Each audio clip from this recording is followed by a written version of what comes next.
Hello friends, welcome to my YouTube channel. कैसे हैं आप? हमेशा की तरह यूज़फुल टिप्स के साथ आज की वीडियो शुरू कर लेते हैं। दोस्तों, मेरी पहली टिप होने वाली है इस तरीके के कटे सब्जियों को लेकर। कई बार दोस्तों हम सब्जियों का इस्तेमाल करते हैं तो हमारी सब्जियां आधी यूज़ होती हैं और आधी इस तरीके से कटी हुई बच जाती हैं। अगर हम इस तरीके से फ्रिज में स्टोर करके रखें तो आपने देखा है कि ये मुरझाने लग जाती हैं।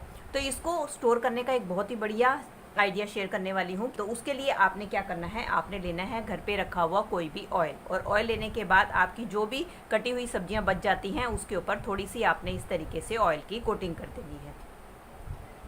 ये देखिए, मेरे पास जो ये तीनों चीज़ें कटी हुई थी, मैंने इसके ऊपर ऑयल की कोटिंग कर दी है। कोटिंग करने के बाद आपने लेना है कोई भी इस तरीके से घर पे रखा हुआ फॉयल पेपर, और फॉयल पेपर लेने के बाद आपकी जो भी कटी हुई सब्जियां हैं उसके ऊपर आपने फॉयल पेपर को इस तरीके से रैप कर देना।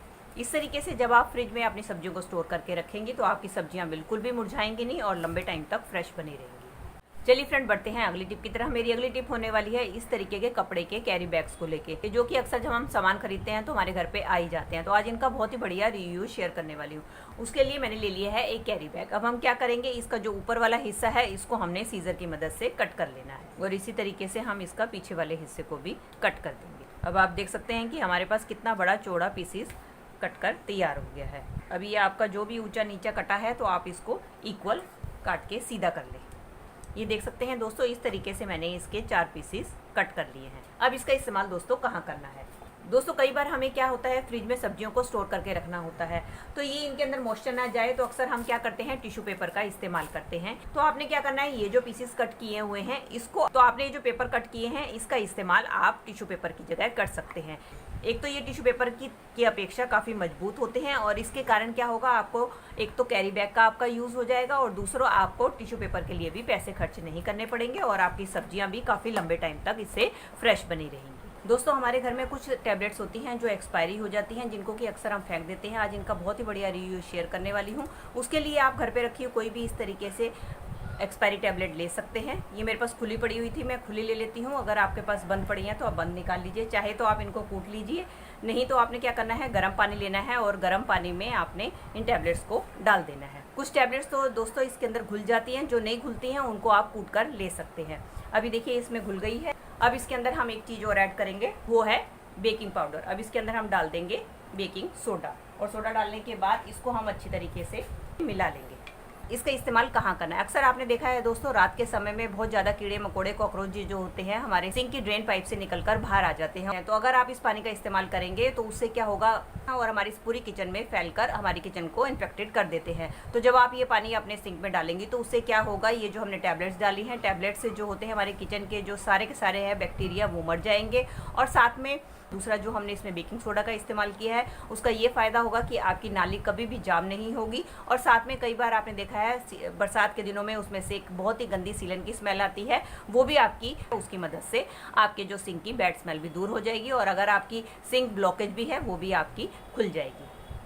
टिप की तरह मेरी अगली टिप होने वाली है वाइट सॉक्स को लेके, या किसी भी सॉक्स को लेके जिसके ऊपर इस तरीके से गंदे गंदे दाग लग जाते हैं, जिनको कि अगर हम छुड़ाएं तो हमारी बहुत ज़्यादा मेहनत लगती है और हम रगड़ रगड़ कर परेशान होते हैं। तो इनको साफ़ करने का एक बहुत ही आसान जुगाड़ आपके साथ शेयर करने वाली हूँ। उसके लिए आपने क्या करना है, आपने जो लेनी है सॉक्स को आपने पहले अच्छी तरीके से पानी से गीला कर लेना है। ये देख सकते हैं, मैंने सॉक्स को अच्छी तरीके से गीला कर लिया है। अब हमें क्या करना है, अब हमें लेना है वाइट विनेगर लेने के बाद हमने क्या करना है, एक ढक्कन जो है ये सॉक्स है, जहाँ जहाँ भी इसके गंदे दाग लगे हुए हैं उसके ऊपर आपने वाइट विनेगर को इसके ऊपर डाल देना है।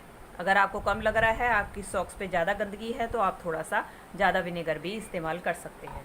और इसके बाद आपने इसको इस तरीके से 15-20 मिनट या आधे घंटे के लिए छोड़ देना है।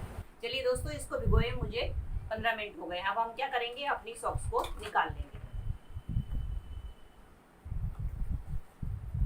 सॉक्स को निकालने के बाद अब हमें लेना है नहाने वाला साबुन। लेने के बाद अब हम इसके ऊपर साबुन को रगड़ेंगे।